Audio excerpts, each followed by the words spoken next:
We're it's Dalet Tevet, and we are studying Shmuel I, 18:14. So David killed Goliath, which was an amazing thing. And then there was a parade down the Canyon of Heroes, and the women who came to celebrate the great win were singing and fooling around a little bit. And from their song, they came in honor of the king to praise the king Shaul for what he did. But from the way they were singing, it sounded very much that they are dissing him and praising David. They're saying that Shaul was able to defeat thousands and David tens of thousands. So from that point on, he simply hated David because he knew that he's getting off the scene. Shmuel told him he's going to leave the scene. He's not going to transmit the kingdom to his kids. And he was sort of looking behind his shoulders to see who will be the one who's going to do it and how. He didn't want to be killed, obviously, and definitely didn't want to put in danger his family. And that's the way, typically in those days, kingdoms changes hands. By kill the kids. Kill the kid to kill the entire family, and then you're done, So on top of it, he was suffering from depression, and he was needing some music therapy, which David happened to provide him with. He was the main musician. So he hated him, but he needed some help, and it was very. It was not fun, It got to a point where he was one day down, depressed, ruach ra'ah. He had ruach ra'ah, which is bad spirit, and he basically tried to assassinate David in his home while David was engrossed in playing the violin, the Neville in front of him.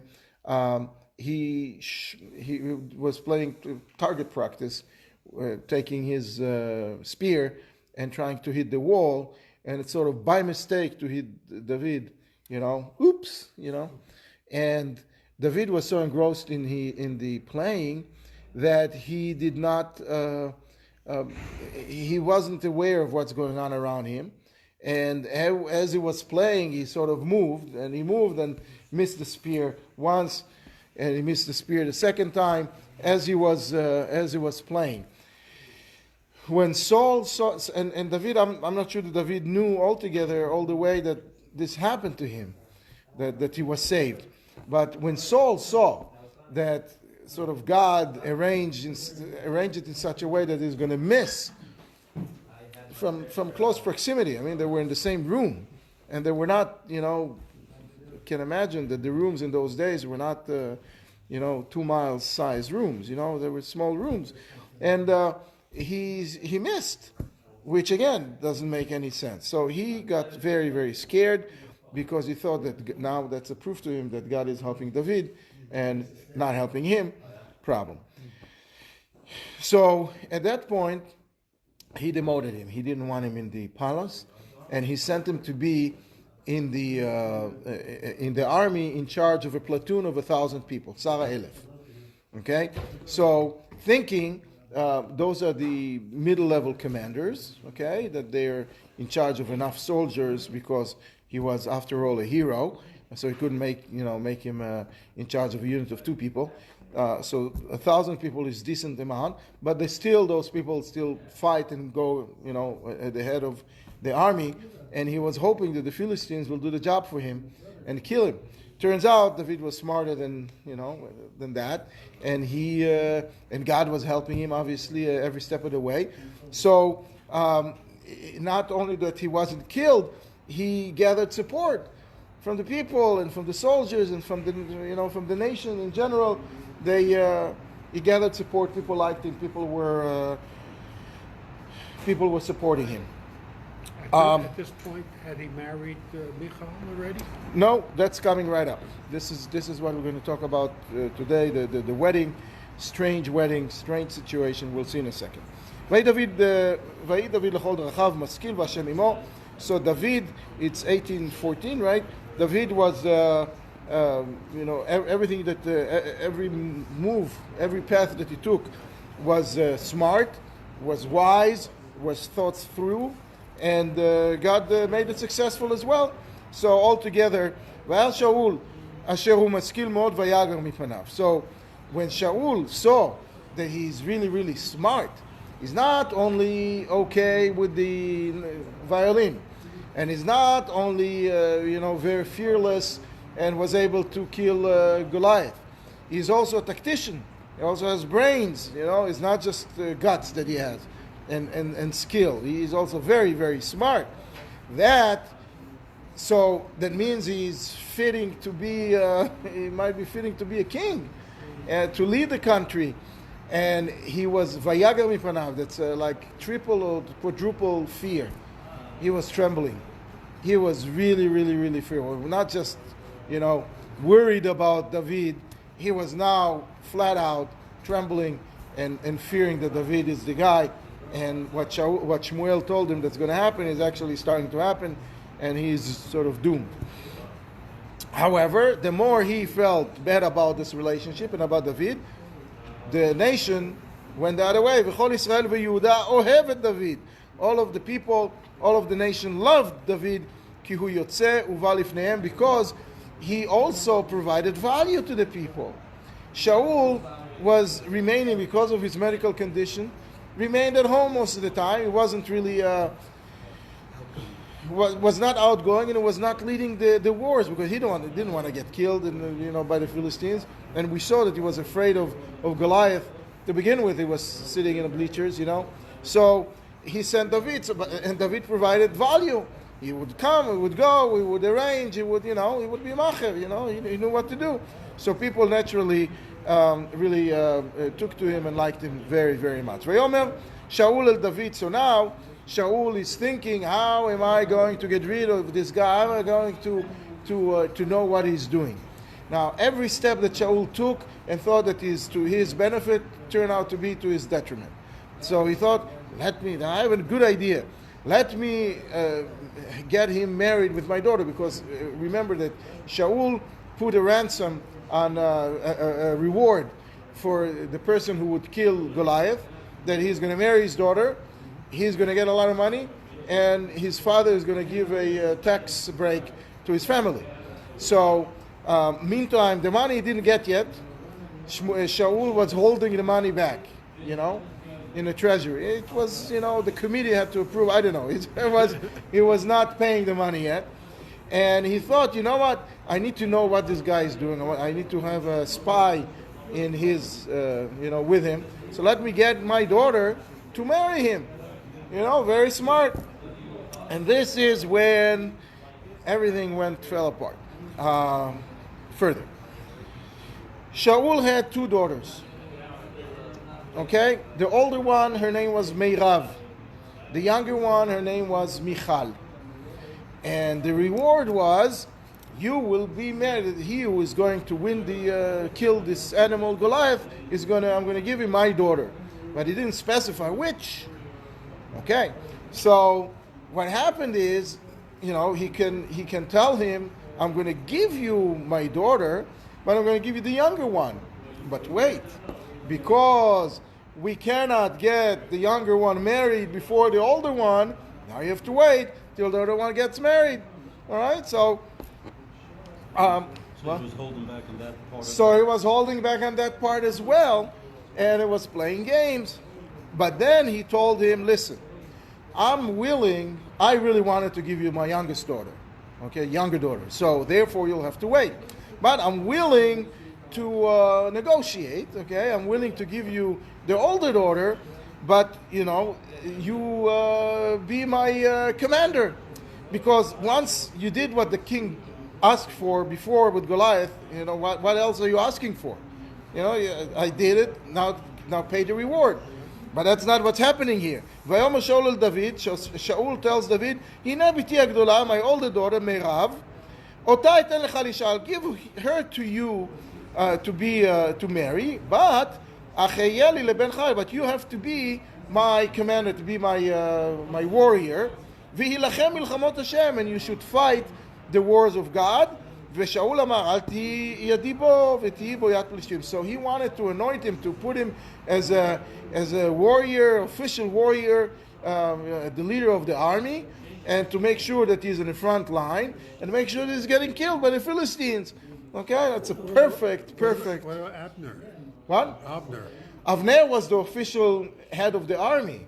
So but he was going to replace Abner? Or? No. He's just going to go in front, be my warrior, not be the head of the commander, the head of the army. He said, Ben Chai, this is this warrior, and fight. You know, you're good. You know, on the front lines, you're very good. And Shaul was thinking, it's a perfect idea. I'm going to have my daughter marry him. She'll tell me exactly what he's doing, just to keep checking him until the Philistines kill him. Perfect plan. So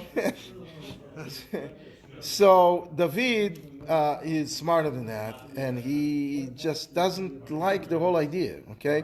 ואמר דוד לשאול, מי אנוכי ומי חיי משפחת אבי בישראל כי יהיה חתן למלך. So David, so what's happening here is before that, let me just one more piece that I forgot to mention. Typically in those days, the system was that someone is getting engaged, and then there is 12 months from the engagement to the wedding for the Khatan to accumulate wealth and prepare his household, to build a home, and make sure that he has what he needs for the family, and for the Kala to farputz and to make sure that she's ready for the life ahead. Now here, we're talking about the daughter of the king. So Shaul thought, you know what? First of all, I gave her advance notice 40 days before the war, the battle with Goliath. He published the notice of reward. So she had already 40 days before Goliath died. And then a few days passed, weeks or days or months passed now since Goliath died. So she's prepared already. She's the daughter of the king. She doesn't need anything. Everything that she needs is available to her.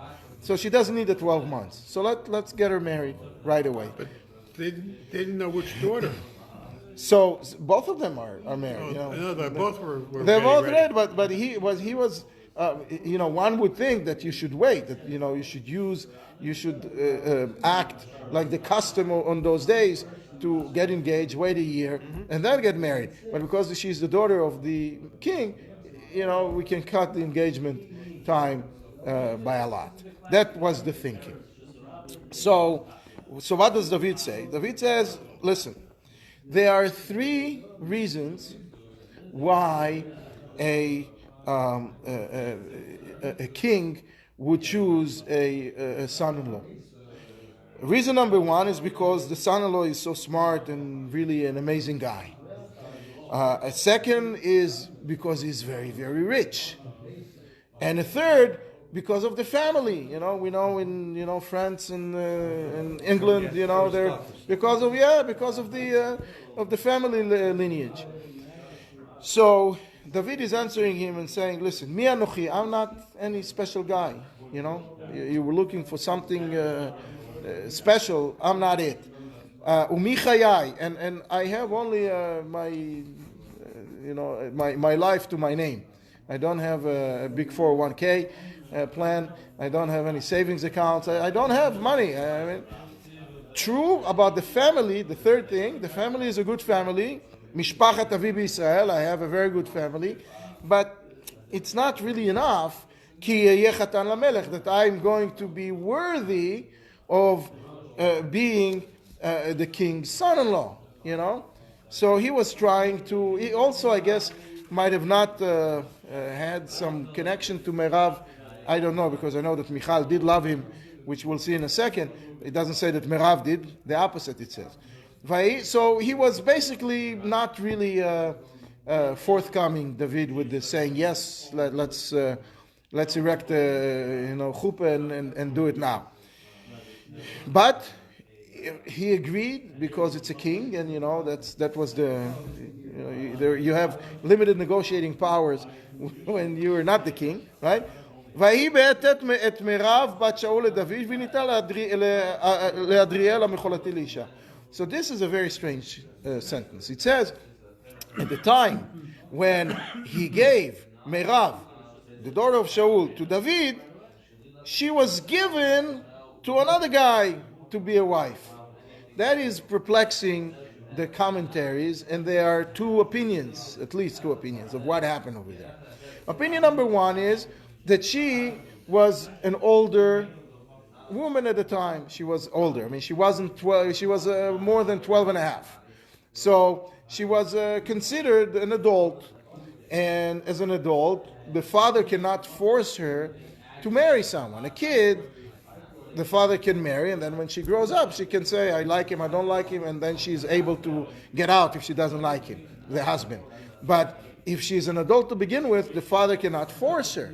So she went and married herself to this Adriel, another guy, sort of as the wedding preparation of the wedding with David is going on, she suddenly was married to someone else, which leaves David where?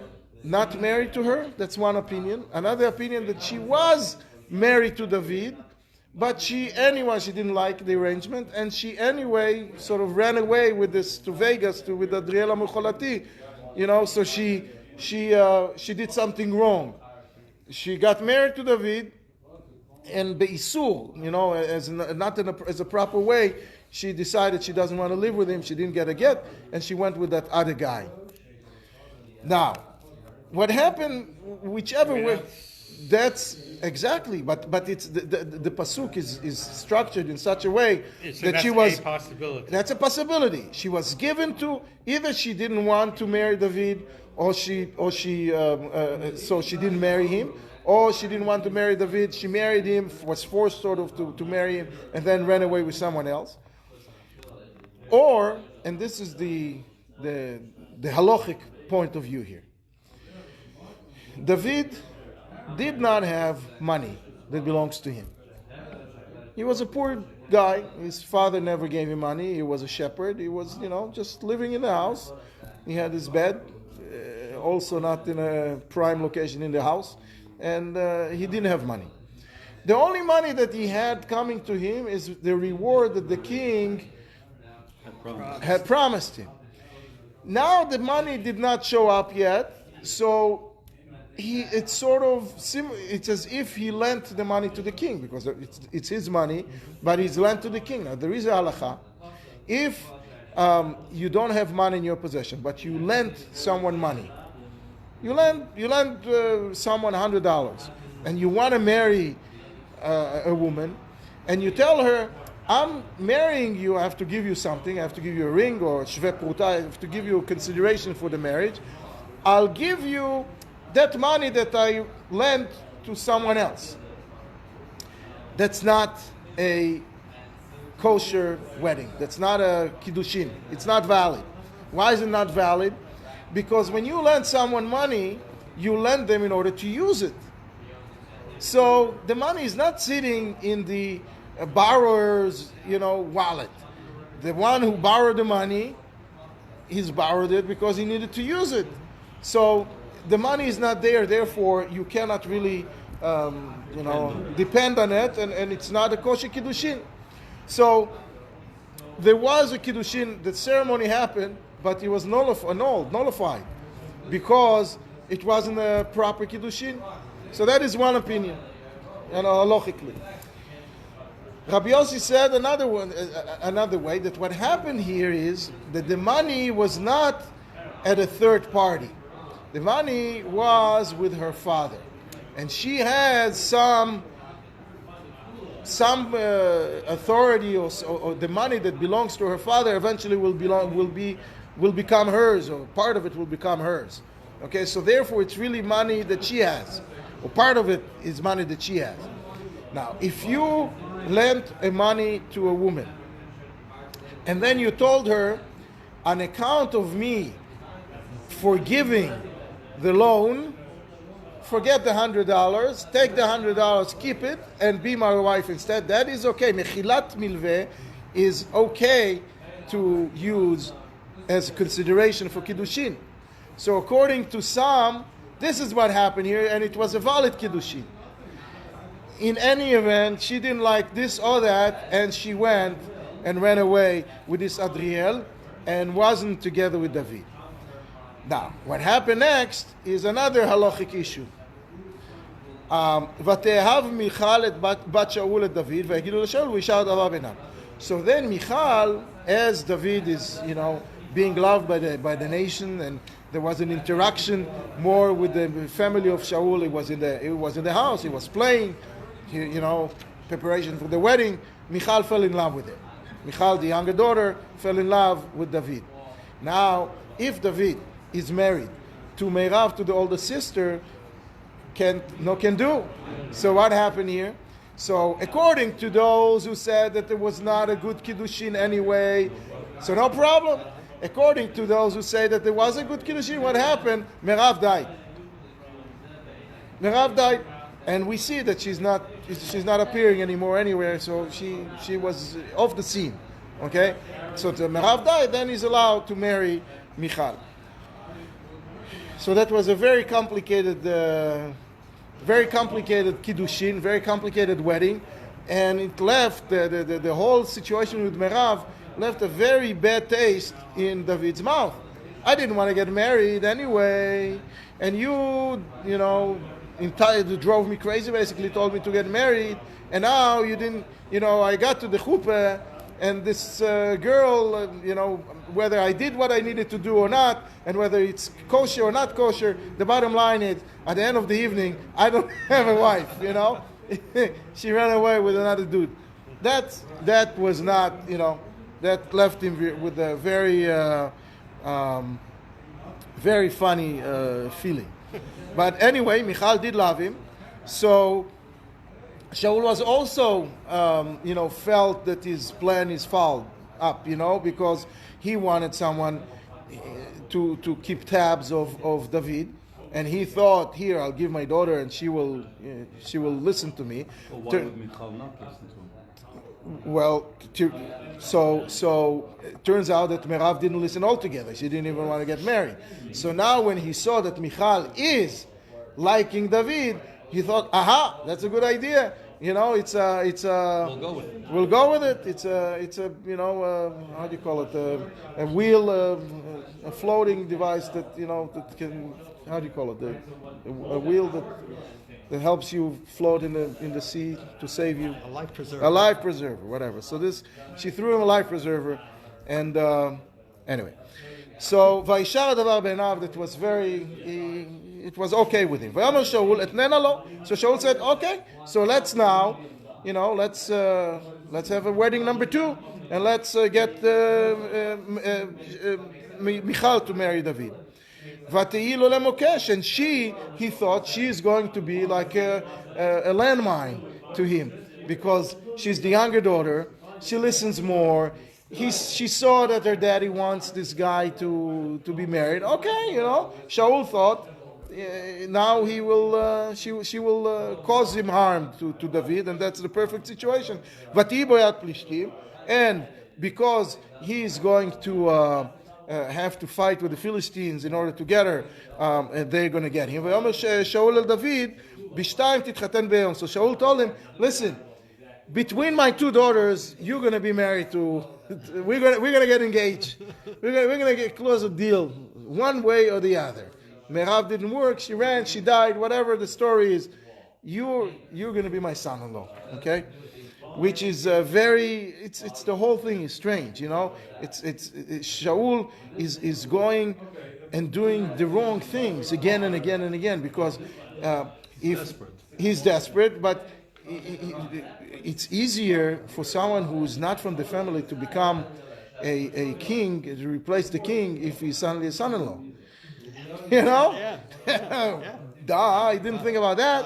So he's basically creating a bigger problem for himself. Because now there is legitimacy in the eyes of everybody that this guy, oh, he's a son-in-law. Okay, so he's the king. Vayitzav Shaul el avadav. So now David is upset. Why? Because the money that was coming to him is gone.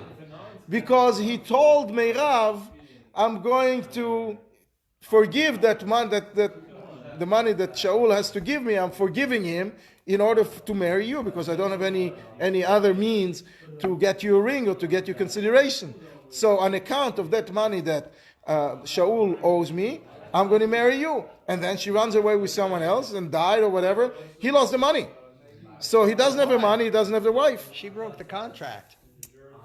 The point is that even if legally, because there are questions whether legally she broke the contract or not, but he forgave. So when he forgave, that stands on its own.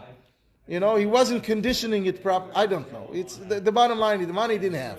The money he didn't have, the girl he didn't have. So he was very dejected and didn't want to hear anything about marrying another daughter of Shaul, because now he definitely doesn't have money. Before at least he had some promise of money coming to him. Now he doesn't have even that. וידברו אל דוד בלט, so Shaul is sending his עבדיו, ויצב שאול את עבדיו, he sends his people to talk to David, quietly, בלט, לאמור, הנה חפץ בך המלך, that the king really, really, really wants you to be his son-in-law. וכל עבדיו אהבוך, and all of the people around the king also likes you. Come on, just lead us, sort of. The king wants you and we want you. ואתה התחתן במלך, so please, marry the king's daughter, and things will be fine. וידברו עבדי שאול באוזני דוד, so Shaul's people go to David and tell him that. את הדברים האלה, ויאמר דוד, הנקלה בעיניכם, מתחתן במלך ואנוכי איש רש ונקלה. So he said, David המלך tells him, not before he told him that I'm not something special and I don't really have much money, and now he says, now I have even less money. I'm really a pauper. I have nothing, zero. I don't even have a promise to get money from the king, and and the king was pushing me around, and his daughter was ignoring this wedding, and he really felt like he was slapped around. I'm not, just go somewhere else. I'm not it, ויגידו עבדי שאול לא לאמור כדברים האלה דיבר דוד. So she went back to Shaul, the people of Shaul came back to him and says, David really is saying that he doesn't have money and he's a nothing and nobody and it's not for him, and just move on. So Shaul is not giving in because he felt, if David doesn't want it, I want it. This is reverse psychology. So he says, send him and say, I don't need your money. I am not interested in money from you. The fact that you don't have anything to give for Michal, that's fine. What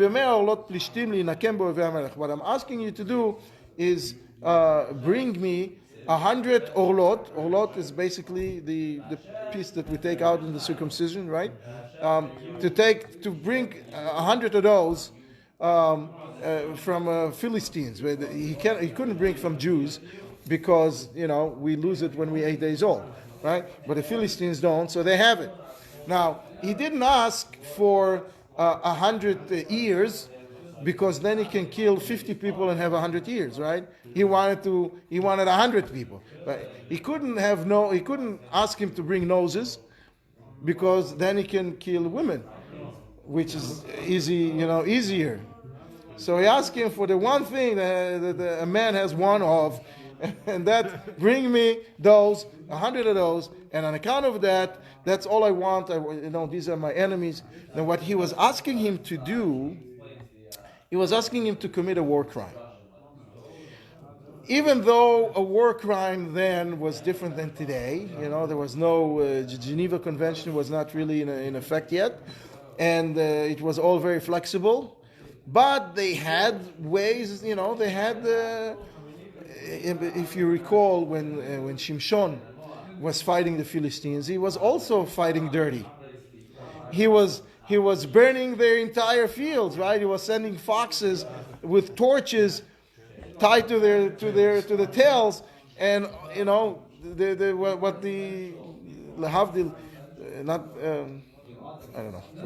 what's happening now in the north. What happened last year in the south of Israel in the summer, where they had the kites and the balloons with the fire, to torch the place. So it's fighting dirty. Now, what happened with the Philistines when he started fighting dirty? They put all of their effort into capturing him, and they did capture Shimshon. And they didn't poke his eyes, and they did end up, killing. They ended up prevailing, because if someone is fighting dirty, they will put all of their might. When someone is fighting a regular battle and they win, some die, some money is lost or some property is lost. Okay, that's the way of the world. They're not going to throw all they have in order to get it to fight to find that general and kill him. But when you fight dirty, that's a different story. So what Shaul was arranging here with David to fight dirty, because who's going and cutting their enemies? It doesn't make sense. ושאול חשב להפיל את דוד ביד פלישתים, and he thought that once the Philistines are going to realize that someone is fighting them dirty, and they realize who that is, and they're going to come and demand from Shaul that David is going to come, or else they're going to do the same thing to, God forbid, to Jewish people. They're going to take some innocent people and cut their what. So he will, the Philistines will get him eventually. Somehow the Philistines will get him. That was the plan now. So ויגידו עבודיו לדוד את הדברים האלה. So the Shaul's people told David that he doesn't need to pay any money for Michal, to marry Michal. He just needs to bring 100 orlot, וישר הדבר בעיני דוד להתחתן במלך. So David didn't like at all the war crime part, but he did like the marrying with the king. That was, it's an upgrade. So he figured out, I don't have anything else to lose, and this thing with the Philistines I can do. So, and so he didn't even wait, because he gave him some reasonable amount of time. Bring me 100 torlot in whatever, a month, 2 months, 3 months, whatever. He gave him some time to do it, because it's not something you can go to order on Amazon, right? So, but before the time limit came,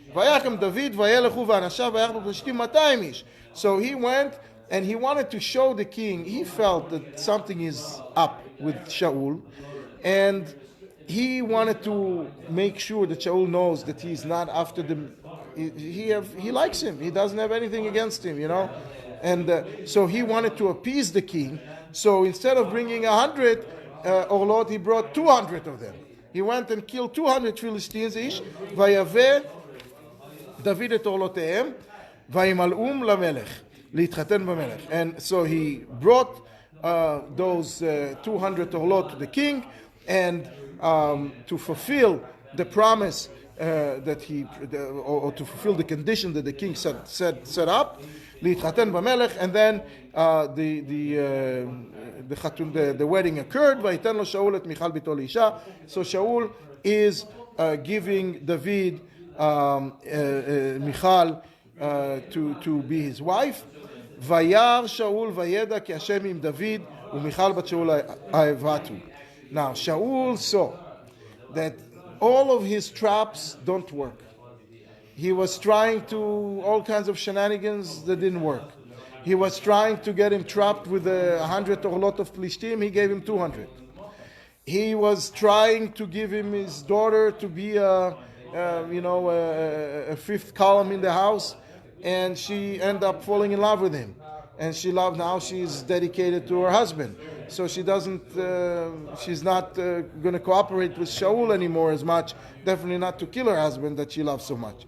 So he saw that God is really, playing the chessboard here and moving the pieces in such a way that he needs to really, really worry. So he knew that God is with David, because suddenly Merav didn't like David. So it would be perfect, Merav would really cooperate with Shaul because she would want David to die because she doesn't love him. But she couldn't stand it and she went marry someone else. Anyway, Vayosef Shaul lero mipnei David od. So Shaul became even more and more fearful of David. Vayishol oyev David kol hayamim. So Shaul became the arch enemy of David all the time. Every day he was really trying to plot against him. ויצאו שרי פלישתים ויהי מדי צאתם סקל דוד מכל עבדי שאול ויקר שמו מאוד. Now, the original plan that Shaul had, that let me get David to commit some war crimes and he will anger the Philistines greatly, and then the Philistines are going to come after him. So that happened. The Philistines came after him, kept coming after him again and again and again, and trying to capture him in all kinds of ways, in all kinds of battles. But David was smarter than that, and he outmaneuvered them every single way, every single time.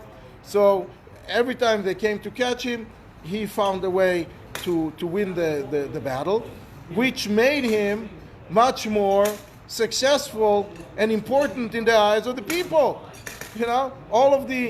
They saw that anything that the people, the Philistines are trying to do, he's backfired, outsmarting them. All right. Okay. Vaydaber. Okay, so now, we're on. How old was David at that point? David at that point was 30 years old. 30. David died when he was 70.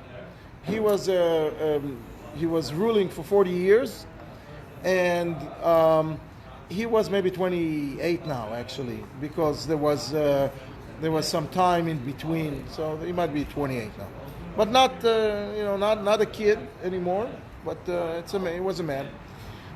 Anyway. וידבר שאול אל יונתן בנו ואל כל עבדיו להמית את דוד ויונתן בן שאול חפץ בדוד מאוד. So now we're on to chapter 19. So Shaul doesn't relent, and the more David is successful, the Shaul hates him more and try to trip him. And he got to a point where he couldn't take it anymore. He says, let me just kill him outright. I'll figure out something. I'll make a mock trial, KGB style, and I'll figure out what to do. I'm just going to get rid of him. So he was, but he couldn't do it on his own because that'll be strange. So he was talking to his son, who he loves, who was the heir to the throne, who was, really his right-hand man, and all of the close people, all the close advisors, like Doeg Adomi. And I decided to kill David. Now, Yonatan, as we read in the beginning of the chapter, of the previous chapter, chapter 18, really, really loved and respected David greatly, and felt that David is the one who's going to eventually lead the Jews. That's why he took his garments, his royal garments, and gave it to him. He says, you know what, you're the man now, So he wouldn't let David fall in the hands of his father. So David right away, Vayage David, Yonatan David. So Yonatan goes to David and tells him, Lemo, Mevakesh Shaul avi lamitecha. He says, my father Shaul is trying to kill you. Vatay shamerna baboker v'yashavta baseto v'nechbeda. So now he's giving him tactical advice. When the king wants to kill someone, there are two ways of doing it. He can just tell his secret police to go pluck the man and and do whatever they want with it. That was the best case scenario. The easiest way of finding someone, getting rid of him, hush hush, quietly. Okay, what happened? David, died. But that would be difficult if David is hiding. So he told David, go hide.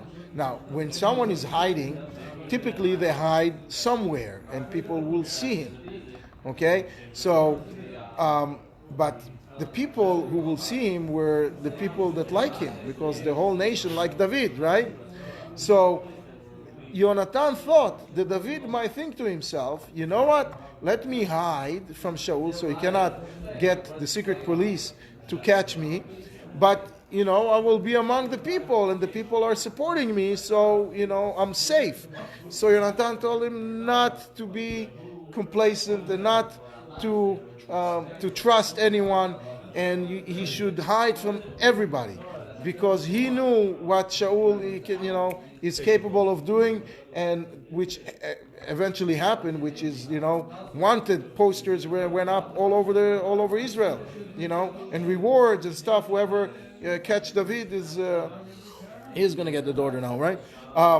So he told him, and you should be very careful when you sleep, okay? And you should be very careful when you wake up. Don't just think that this kind of crime, this kind of catching you can happen at night when nobody sees. It can happen in the middle of the day, in the center of town. Just hide. Just get out of town and hide. And he told him, and what I will do, I will try to convince my dad to change his mind. And I'm going to go and stand with my father in the field, in the field where you are, or where you are hiding. ואני אדבר בך אל אבי וראיתי מה והגעתי לך. And I'm going to talk against you. I'm going to talk against you to Shaul. So I will instigate Shaul to tell me exactly what he's thinking, because he will feel comfortable telling me the truth because I'm against David. He wouldn't have to, be afraid that I'm going to tell. So I'm going to talk against you to my father, and we'll see how my father Shaul is reacting, and then we'll know the plan, okay? And you'll be able to escape.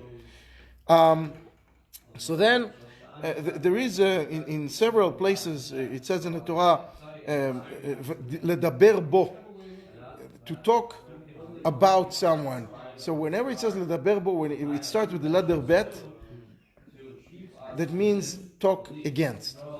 And it happens when Miriam talked against Moshe, ledaber bo.